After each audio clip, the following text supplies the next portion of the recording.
Alright, so welcome back. We're on chapter 18 today. So let's get going. 18. It was my decision to go alone. Nate protested, but Mr. Thorne gave no argument. Chivalry was not his strong suit.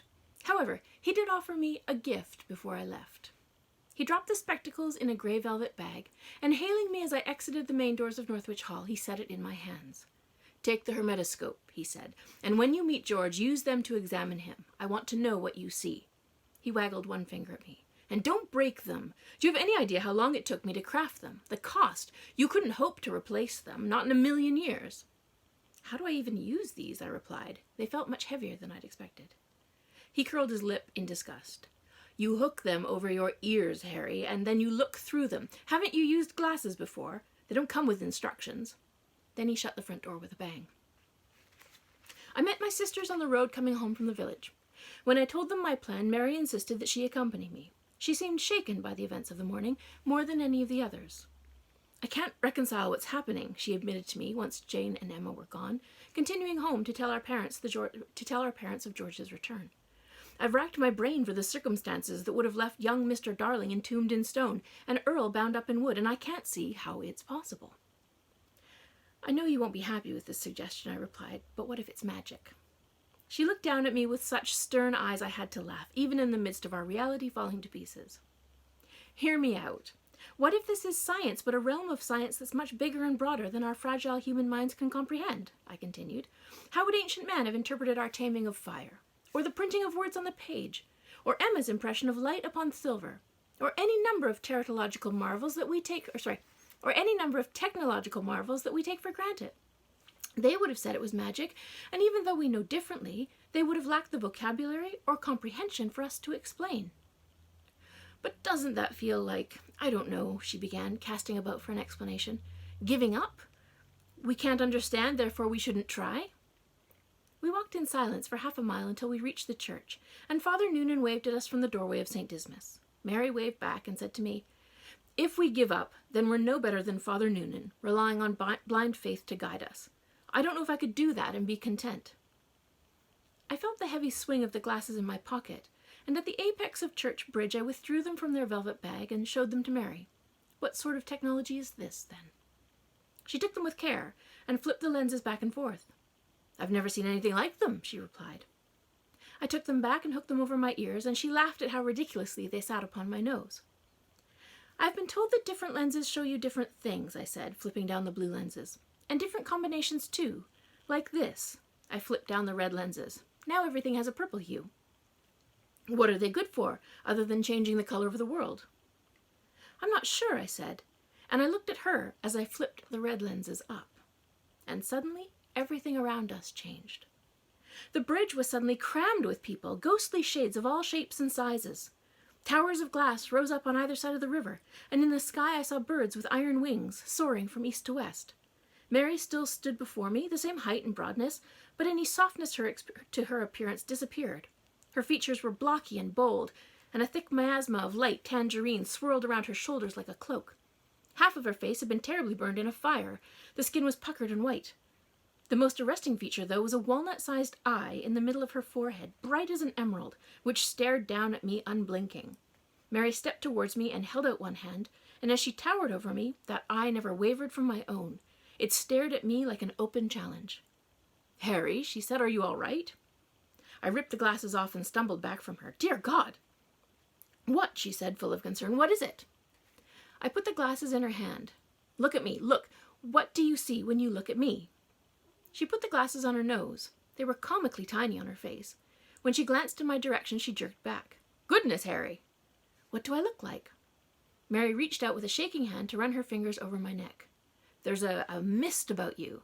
"Yes, I saw the same with you," I interrupted. "And your eye." "In the middle of my forehead?" She shook her head, stunned. "No, your left eye is gone. Just a socket. What's happened to you? You look hard and spiteful and—" She peered closer, fascinated. "You're covered in bruises, Harry, and wearing a tattered green dress, and you look like you've been through a war." She lowered the glasses down her nose and looked relieved to see me whole and unblemished. "What does it mean?" "What does it mean?" There's another reality where you and I are living very different lives, I said. Mary went back and forth, peering at me through the glasses and then without, comparing the two visions. That's for certain. You look like you could chew coins and spit nails, she grinned. Goodness, I don't think I'd trust you to turn my back on you. Mr. Blackwood, I began. He says there are many realities that sit one atop the other, and the hermetoscope allows us to glimpse between them. Mary put them back on her nose and flipped between lenses, and peered around at the world, giving little grunts of interest and surprise. But knowing that there are different realities does little to help us interpret them. You had a great emerald eye in the middle of your brow. What could that mean? I said. But she was too busy cycling through the combinations of lenses. Ah, she said, in this one there are hardly any people about, and the bridge is a ruin. You look closer to how you are, Harry. 2 eyes, much friendlier, but this dress is blue instead of green, and your hair is quite short. She peeked over the rim of the hermetoscope. It's a good style for you. I glanced at her wide forehead and knew that beyond my limited vision and in some mysterious realm, there was a great eye staring out at the world. Perhaps you see how the world is, the truth of it all, and that's given you remarkable strength, both physically and intellectually. The books in Mr. Posey's library have influenced how we grew, and they've made you as close to omniscient as a human can be. I caught sight of Father Noonan in the churchyard, strolling between the gravestones with his hands clenched at the small of his back. What about the father? I said. Does he look strange too? She turned and stared at the priest through the hermetoscope, flipping through the lenses. He walked slowly between the gravestones with his head bowed in thought. No, she said, he looks perfectly normal in all realities. She stopped flipping and peered closer, squinting with the distance. But he has a little black terrier with him, trotting at his heels. When we reached the Darling residence, the elder Mr. Darling opened the door. Never had I seen the man in such a state of disarray. An accountant is typically prim and neat, composed and measured, but Mr. Darling exhibited none of those qualities. His hair was a tameless swirl of knots and mats. His face carried a layer of grime that appeared to be a mix of smoke, grit, mustard, and grease. Only a few hours had passed since we'd seen him escort George home, but he'd changed from his canvas hunting clothes to a grey velvet dressing gown, and he wore neither socks nor slippers on his gangly, warty feet. He refused to look directly at Mary or me. When he saw us, his face dropped to the floor and contorted violently, as if he tried to wear all expressions at once. Now is not a good time for company, he said. May I speak only a few words with George? I implored. We'll take but a moment of his time. No, he said firmly, staring at the floor. What about Frederick? Mary asked. Is he home? Again, Mr. Darling shook his head. No, he is no longer with us. Where is he gone? She said. I don't know, he whispered, then repeated, It is not a good time for company. Word for word, the intonation was identical. A screech erupted from within. Mary glanced at me. Have they acquired a parrot? She whispered. Before I had a chance to answer, Mrs. Darling stepped into view from the parlor and caused us both quite a shock. Casilda Darling had always prided herself on being a woman of fine costume and precise habits, but this creature was her in face alone. She wore not a stitch of clothing. She had dark, distended nipples and brown moles speckled over her pasty skin. Waddles of fat hung off her arms and drooped from her hips. Her knobby, sagging body wobbled with every step as she pranced on tiptoes through the unlit corridors of the house, and her hands contorted above her head with her fingers making weird formations. Her grey hair had been tied up in a tangle of ribbons and feathers and bits of grass. When she saw us on the threshold, she held out her hands in an exaggerated motion and screeched to the heaven, "Oh, 'tis the Lovecraft girls!" We heard wild, cackling laughter from deep within the house. Is that George? Mary asked with concern. Mrs. Darling, I stammered, trying to make sense of the scene before us. We did not mean to intrude. This is no intrusion, dear girls. How happy we are to welcome you in, aren't we, Reginald? Come in. She stumbled into the light of the front door, revealing the fullness of her nudity, and grabbed Mary's wrist. We are about to have tea. There are scones and sandwiches and sweets. Can you smell that, girls? 1,000 forgotten fragrances to enhance your appetite. She tugged on my sister's arm. Fish paste of ancient Pompeii, and a roasted joint of Auric, and oh, the baked bread of the Middle Kingdom, fit for a pharaoh's table. You shall not be turned away hungry. Come, come. Mr. Darling stepped aside and held his face away, crossing his hands over his heart. Once again, in the same intonation, he droned, It is not a good time for company. But Mrs. Darling, releasing Mary's wrist, grabbed my neck in strong fingers and dragged me inside. and in that singular flash of her touch I witnessed a crescent of blood and the full erotic rhythm of a pulsing heart, exposed to the elements from between cracked ribs, and I felt the pressure of hot liquid splattering over naked skin. The vision had the taint of Mrs. Rabbit's despair about it, the very same erratic pattern of harsh light and grating sound. This emotion was more than I could bear. It was savage, primal, inhuman, springing from the most primordial depths of my brain. I struggled back, but her fingernails crooked into the soft meat of my neck. From inside, the wild cackling turned into words, and George said, "Bring her here, Auntie." Half-dragged, dazed by weird desires, I found myself ushered into the parlor, and the stench hit me first. Bile and blood, pig manure and fermentation. I coughed and choked as I found myself pushed into the middle of the room. The tidy parlor had been transformed into an abattoir. The piano, the table, the rugs all turned crimson and sopping, and in the center of the room George had reclined upon a single chair with the relaxed confidence of a king, his head bound up in a crown of brambles and one leg hooked over the armrest. Ropes of intestines garnished his chair and lay coiled about the legs. He too was naked, and every inch of his skin was covered in red lines, as if he'd been flayed by wires. His eyes were wild and luminous pinwheels. I recognized in them the same unnatural light as the eidolon. "I've come to ask what you saw, George," I began, trembling under the weight of his maniacal gaze, "but I fear the answer." "I saw a new civilization, Miss Harriet," he crooned, "a new order to things, rising from the fertile soil of Dunham County. I saw the way the world ought to be, not this vile parody of what it is." His body rippled and bubbled. The motion was unnatural. My first thought was of a muscle contraction, but the spasms continued with growing strength, as if mice wriggled under his skin. The whip marks merged and melted into scarlet words, and one seemed brighter than the others. Did it read unmask? I blinked twice, and his flesh was restored. Had I dreamt the motion? He scratched at the gaping slashes across his chest. "Where is Frederick?" Mary asked.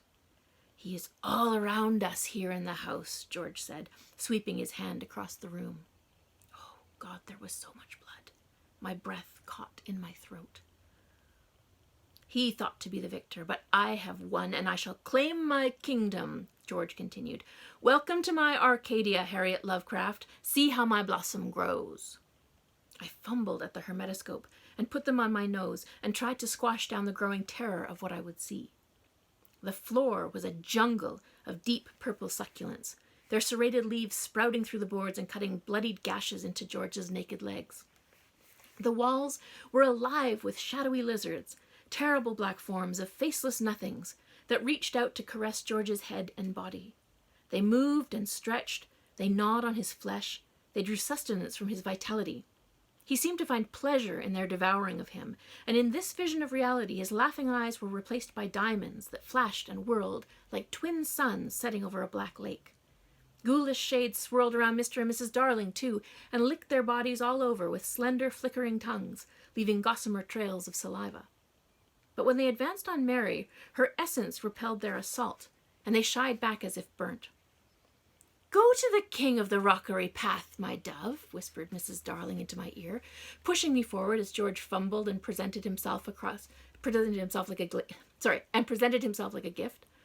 "Put aside your disguise, kiss him on the tulip, and give him your allegiance, and then we shall feast, and you will eat meats the likes of which you have not enjoyed before." She reached to the sideboard to grab something. Then she turned to me and held out in her hand a liver, black red, that quivered like jelly. Most would have recoiled from the bloody flesh, but I recoiled from her touch. The sensations that flowed across her skin were utterly alien. I'd never perceived such unbridled madness, like a puckered scar transecting her spirit. Mrs. Darling had lived too far away on the opposite side of the valley to be influenced by Posy's books, and in her delicate state she'd been shattered into 1,000 pieces, bound together by the finest threads of spittle and ghosts. "I must go," I said, struggling to retain my composure, putting the hermetoscope back into my pocket. "Mamma will be most upset if I soil my dress."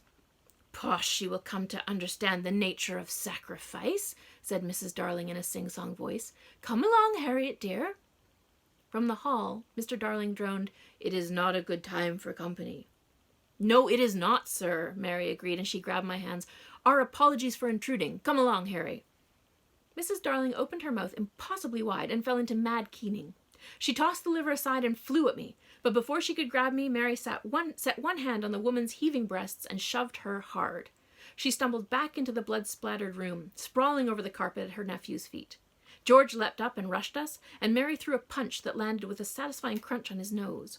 He clasped his hands over his face, braying like a spooked horse, and the marks on his skin wriggled again as they melted into letters, and I tried to decipher them, but they moved too quickly for me to fasten upon one or another.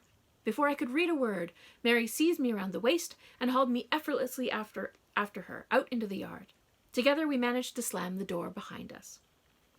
Throughout the entire event, the elder Mr. Darling had moved not an inch.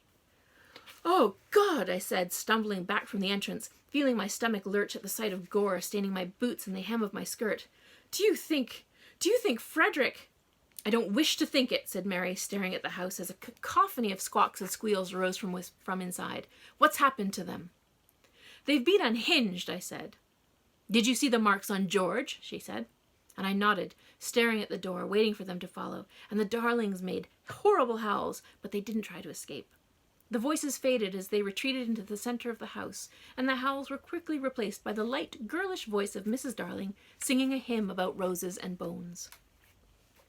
We heard a polite cough from the direction of the woods.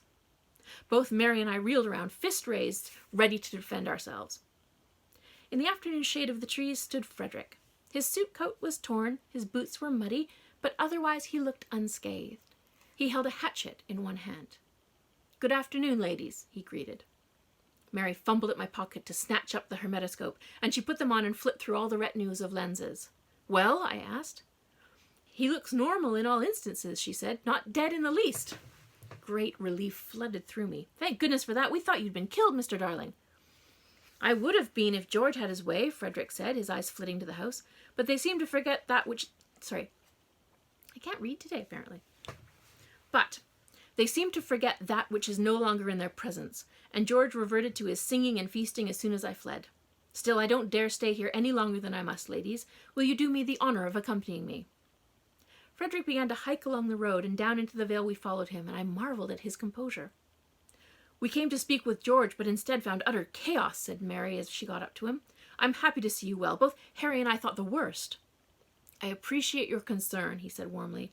"I'm not sure I yet understand what's happening. It's all too fresh in my mind." He shivered and gripped his axe a little tighter. "As soon as my uncle returned from the heath with George, they butchered all the pigs in the parlor and ate them raw. I've never seen anything so brutal. I might expect it of a lower Watley chap, but it's quite unbefitting a gentleman of my uncle's standing." He led us through a break in the grove to a small bower, where a nest of branches and a half-circle of logs provided a spot for resting. "Please, have a seat. I've set up camp here, and I dare not stay any closer to my uncle's home. We should continue into town and tell the regiment—" But Frederick shook his head. "I don't trust any of the men from the heath now, Miss Mary, and I warn you to take care too. They've all been touched in the head." I took a seat on the log. "What happened?" I asked. "When Uncle brought George back to the house, my brother was ranting," Frederick explained. "At first we thought he was spouting gibberish, and Auntie wanted to call the doctor to sedate him. But Uncle would not let her. He said a good thrashing was all that was needed to bring George back to himself. Uncle went to the room with a willow switch and stripped the beds of sheets, so that George lay upon it naked, and he bid George to turn on his stomach, so that he might thrash his back. I felt such a treatment was old-fashioned and barbaric, but Auntie said we must let Uncle administer a few good whacks, just to see if it would have any effect." He furrowed his brow. "There were lines upon George's back, red and raw. Burned into his skin, I think. I caught only a glimpse. But Uncle brought Auntie into the room to examine the injuries, and the next I knew—" He held out his hand in the direction of the house. "She was stripping off her garments and sharpening the knives, and he was herding the pigs into the parlor. I'm sure I would have been next to fall afoul of her blade if I'd remained." "The lines upon his skin," I said, "are they words?" "Possibly," said Frederick. "I confess I did not get a clear look." To his good fortune, I thought. "But I don't know how many men have seen the marks upon George's skin, and I can't tell how many are hiding their broken nature. Uncle looked hale enough until he threatened to do George violence. That did seem out of character." I said, "This is ill luck. I must warn Blackwood." Frederick sat on the log next to Mary. "Do you know what's happened to them?" "Only fragments and pieces," I admitted. "I suppose the best way to explain it is our dear Dunham County has been infected with a virus, and it must not be allowed to spread." "This is no virus," said Mary. "Not in the strictest sense of the word, no. Perhaps not quite a virus, but an idea," I said. I struggled to explain. You and I have been raised in the sphere of influence emitted by the book which held it, and we will be immune from its power. We will see it for the lie that it is. But the others, they won't be so fortunate. They won't know to question it, and they'll be influenced by it, and descend into fanatical madness. Books, said Frederick. Ideas? What the devil are you talking about? Mary looked down to him. Dunham is normally a very boring place, sir, yet of late we've found ourselves living in the midst of strange times. Indeed, he said, my aunt and uncle have become the epitome of strangeness. I hold the greatest hope that they will be restored, she assured him. Then to me said, what must we do, Harry, to stop the spread of this virus? I gestured to the gentleman sitting at her side. Keep him away from the Darling house, Mary. Of all of us, Frederick will be the most in peril, for he's only been in Dunham County a very short while, and he'll be highly susceptible to their influence. We must inform the regiment, too, Mary said again, but Frederick took her large hand in both of his. No, he implored. They are even more green here than me. Can you imagine an entire body of soldiers raving like my aunt and uncle? It would be mayhem. He turned back to me, and I was very impressed by his steady manner and logical mind. He had a great fortitude about him that I hadn't noticed before, and what I'd previously interpreted as pomposity and ambition, I now recognized as determination and confidence. Turmoil had galvanized his negative traits and annoyances into the qualities of a valuable ally. Miss Harriet, he said, if my uncle was the only one infected when they brought George home, then we mustn't let my family spread it further. He brandished his axe. My uncle, aunt, and brother must not be allowed to venture out, especially to town. The placement of the house is quite secure, Mary noted. There are only 2 routes, up to the heath, where they'll find no population to infect, or down through a single track to the village. Frederick gave her a hopeful smile. Then I'll stay here and do what I must to keep them contained, he said. I'll have a good view of the track, and I'll be certain to avoid looking at any words upon their bodies. I'll stay with you, and even the odds, Mary offered. There may be 3 of them, but I'm worth 2 in a fight. Don't read anything they give you, I warned as I stood. That made Mary laugh. I'd never have thought I'd hear you say that, Harry, she teased, reaching over to pinch my cheek. This surely must be the end of the world. And that's the end of chapter 18. So I'll see you again tomorrow for chapter 19. Bye!